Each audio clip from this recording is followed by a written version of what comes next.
सुप्रभात बच्चों। आज हम कक्षा 8 के भूगोल विषय का पाठ 4 कृषि का आगे का प्रकरण कृषि के प्रकार के बारे में पढ़ेंगे। इससे पहले हमने ये पढ़ा था कि कृषि क्या है। तो देखो, जैसे पौधे से परिष्कृत उत्पाद तक, यानी एक पौधे से लेकर किसी वस्तु के बनाने तक उसके रूप परिवर्तन में 3 प्रकार की क्रियाएं सम्मिलित होती है, ये हमने पढ़ा था। और ये 3 क्रियाएं थी: प्राथमिक क्रिया, द्वितीयक क्रिया और तृतीयक क्रिया। जैसे देखो कि प्राथमिक क्रिया के अंतर्गत हमने रखा कि कृषि और मछली पालन करना, है ना। तो प्राथमिक क्रिया में क्या है कि प्राकृतिक संसाधनों का उपयोग होता है, प्राकृतिक संसाधनों का उत्पादन होता है और उसका निष्कर्षण किया जाता है। फिर हमने पढ़ा द्वितीयक क्रियाएं। इसमें क्या है, प्राकृतिक संसाधनों के प्रसंस्करण से संबंधित होती हैं ये। तो हमने पढ़ा था कि प्रसंस्करण क्या है, कि कच्चे पदार्थों को खाने योग्य पदार्थों में बदलना या खाने वाले पदार्थों को अन्य रूपों में बदलने के लिए जो तरीके, जो तकनीकी ज्ञान या जो विधि अपनाई जाती है उसे हमने प्रसंस्करण कहा। यानी मोटे से तौर पर ये एक चीज़ का रूप परिवर्तन करना ही प्रसंस्करण है। जैसे प्राथमिक क्रिया में हमने कृषि की, उससे हमें फसल मिली, जैसे मानो गेहूँ, और गेहूँ से हमने उसको पीस कर आटा बनाया और फिर डबल रोटी और रोटी बनाई, तो ये उसका प्रसंस्करण हुआ। तो इसे हमने रखा द्वितीयक क्षेत्र में। तो इसके और भी उदाहरण देखे हमने कि इस्पात विनिर्माण, कपड़ा बनाना आदि। और तृतीयक क्षेत्र में क्या है, ये प्राथमिक और द्वितीयक क्षेत्र को सेवाएं देते हैं अपनी। तो इसमें हमने देखा यातायात के साधन, व्यापार, बैंकिंग, विज्ञापन, बीमा, ये सारे तृतीयक क्षेत्र के या तृतीयक क्रियाएं कहलाती हैं। इसके अलावा फिर हमने देखा कि कृषि के बारे में पढ़ा कि कृषि, हमारे पाठ का नाम भी कृषि है, कि कृषि क्या है। तो कृषि प्राथमिक क्रियाओं का ही एक भाग है, जिसमें फलों को, फूलों को, सब्जियों को और उगाया जाता है और साथ में फसलों का उत्पादन भी किया जाता है। फिर हमने देखा कि कृषि के कई प्रकार की होती है, जैसे मिट्टी की जुताई करके फसलों को उगाना, ये तो हमने रखा एग्रीकल्चर में। फिर रेशम के कीड़ों को, इसके द्वारा रेशम का उत्पादन होता है, ये सेरीकल्चर में था। इसके बाद हमने पढ़ा था पिस्सीकल्चर, और पिस्सीकल्चर में मछलियों का पालन किया जाता है।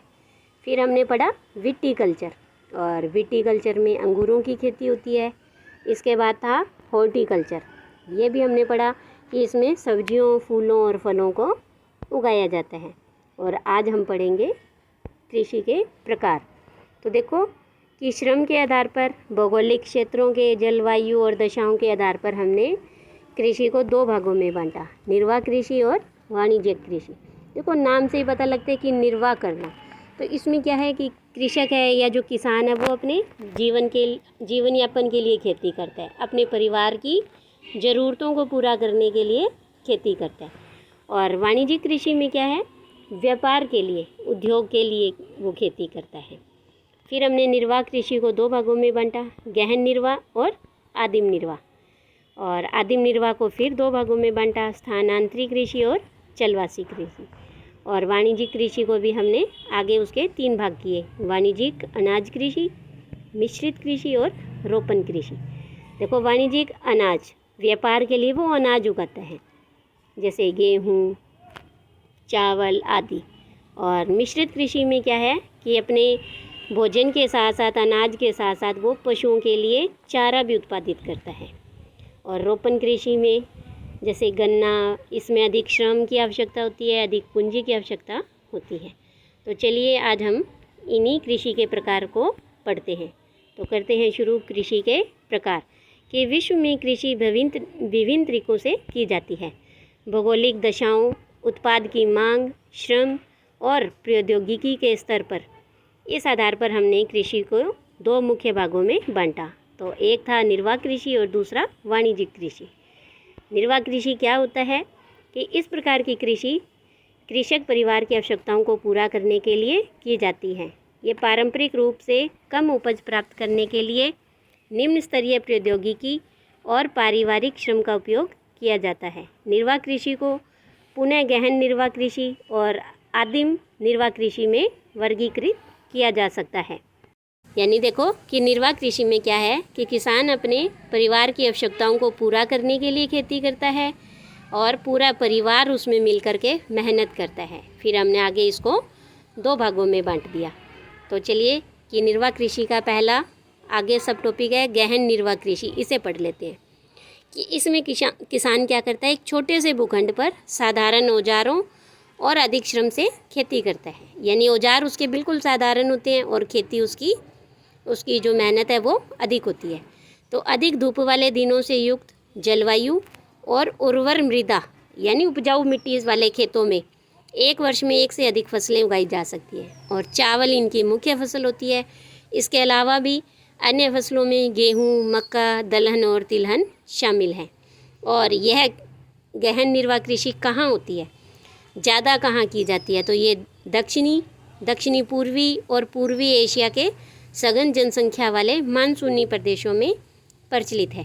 तो देखो कि मैं आपको यहाँ एक चित्र दिखा देती हूँ कि गहन निर्वाह कृषि का, कि जिसमें क्या है कि पूरा परिवार मिलकर के खेती करता है।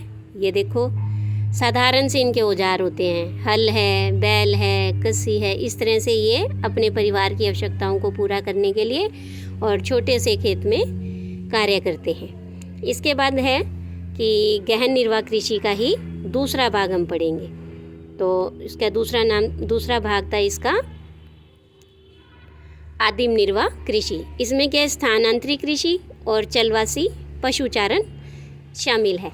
तो देखो ये हमने देखा था कि आपने अपनी कक्षा 8 की ही इतिहास की जो पुस्तक है आपने उसमें देखा था कि ये स्थानांतरित कृषि क्या है, जिसे हमने झूम नाम दिया था, है ना। ये देखो आपको यहाँ चित्र भी दिखाई दे रहा होगा। इसमें क्या होता है, या पूरा पाषाण काल के समय में या जो आदिवासी हैं वो क्या करते हैं कि जंगलों के जो बड़े बड़े पेड़ हैं उनको ऊपर से काट देते हैं और नीचे की जो घासों से उसे जला करके और भूमि को खेती लायक बनाते हैं। फिर उस पर खेती करते हैं। बीजों को वो बोने की बजाय बिखेर देते हैं और फिर फसल उत्पादन के बाद, फसल की कटाई के बाद उसको वहाँ पर उस भूमि को ऐसे ही परती भूमि छोड़ देते हैं, यानी खाली छोड़ देते हैं कुछ समय के लिए। और जब वो मिट्टी, वो भूमि दोबारा से उपजाऊ हो जाती है तब वो दोबारा वहाँ खेती करते हैं और एक स्थान को छोड़कर वो इतने समय के लिए दूसरे स्थान पर चले जाते हैं। ऐसे ही ये पशुचारण है कि जब एक स्थान का चारा ख़त्म हो जाता है तो किसान अपने पशुओं के साथ उस स्थान को छोड़कर दूसरे स्थान पर चले जाते हैं।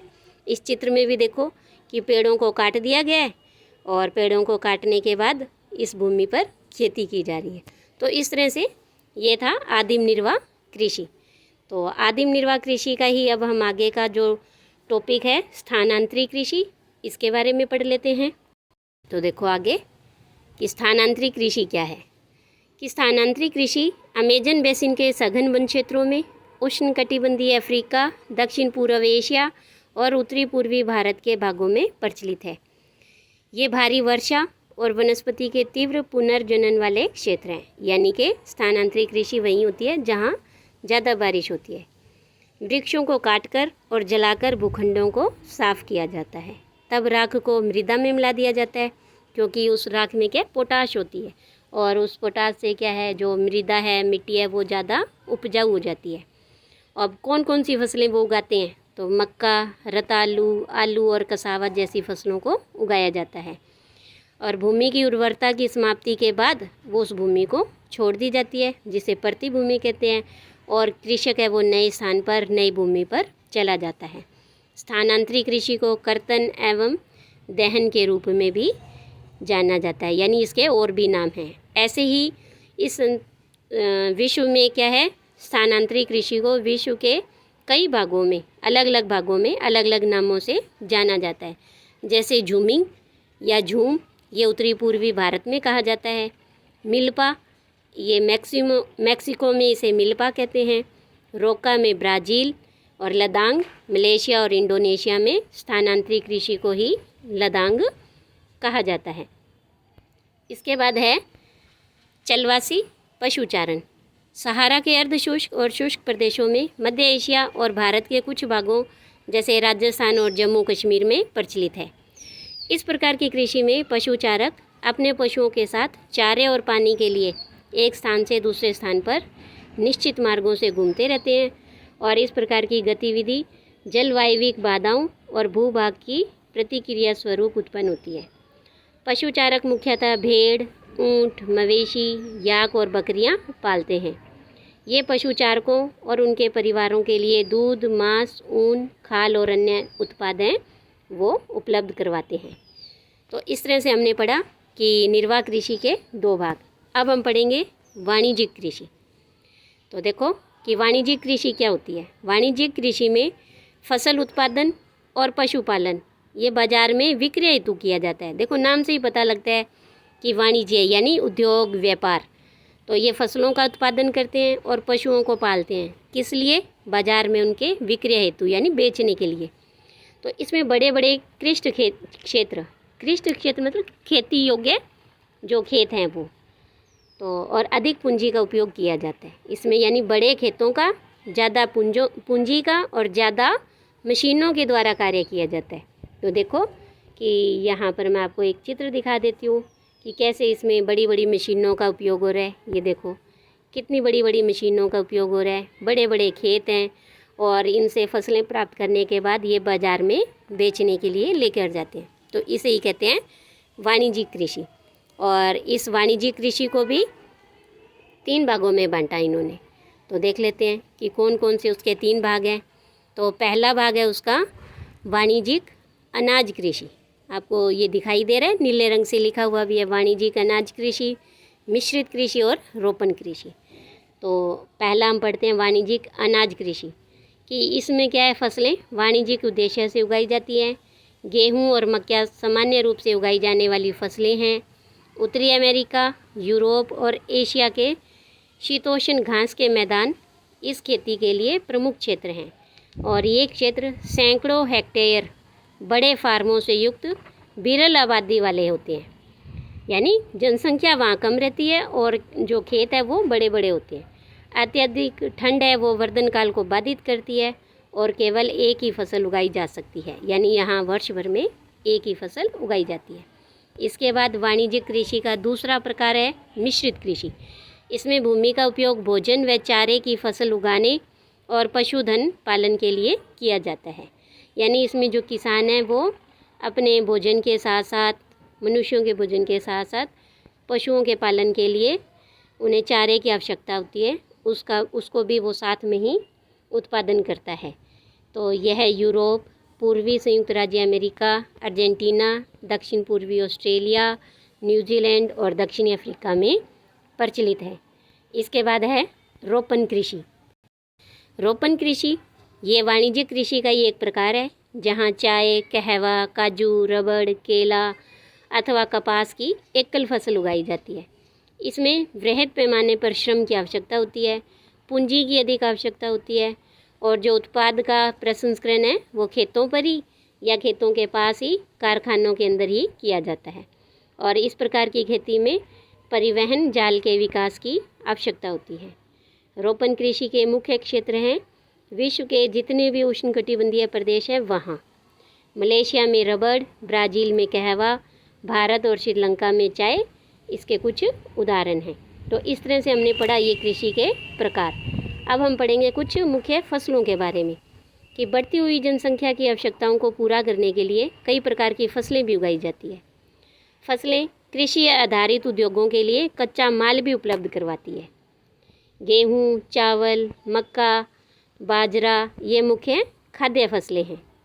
जूट और कपास ये रेशेदार फसलें हैं। चाय और कहवा ये मुख्य पेय फसलें हैं। तो देखो कई प्रकार की फसलें हैं, इनमें से हम मुख्य 2 खाद्य फसलों के बारे में पढ़ेंगे, चावल और गेहूं के बारे में। तो चावल है, यह विश्व की मुख्य खाद्य फसल है। उष्णकटिबंधीय और उपोष्णकटिबंधीय प्रदेशों का मुख्य आहार है, यानी उष्णकटिबंधीय और उपोष्णकटिबंधीय प्रदेश के जो लोग हैं वो मुख्यतः क्या खाते हैं, चावल। तो चावल के लिए उच्च तापमान की आवश्यकता होती है, अधिक आर्द्रता की और वर्षा की आवश्यकता होती है और यह फसल चीका युक्त जलोढ़ मृदा में, जिसमें कि जल रोकने की क्षमता ज़्यादा हो, वहाँ बहुत ही बढ़िया ढंग से बढ़ती है। ये देखो आप चित्र में भी देखो कि कैसे यहाँ जो खेत हैं वो पानी से भरे हुए हैं। तो ये जलोढ़ मिट्टी है, कीचड़ से युक्त, यानी बहुत ज़्यादा पानी होता है इसमें, और यहाँ पर चावल की खेती की जाती है। तो जो चीन है वो चावल उत्पादन में सबसे आगे है। इसके बाद क्रम से है दूसरे नंबर पर भारत, तीसरे पर जापान, श्रीलंका और मिस्र। अनुकूल जलवायविक दशाओं जैसे पश्चिमी बंगाल और बांग्लादेश में एक वर्ष में 2 से 3 फसलें भी उगाई जाती हैं। इसके बाद हम पढ़ेंगे गेहूँ। गेहूँ के वर्धन काल में मध्यम तापमान की और वर्षा की आवश्यकता होती है, यानी जब गेहूँ बढ़ता है उस समय तापमान मध्यम और वर्षा की आवश्यकता होती है।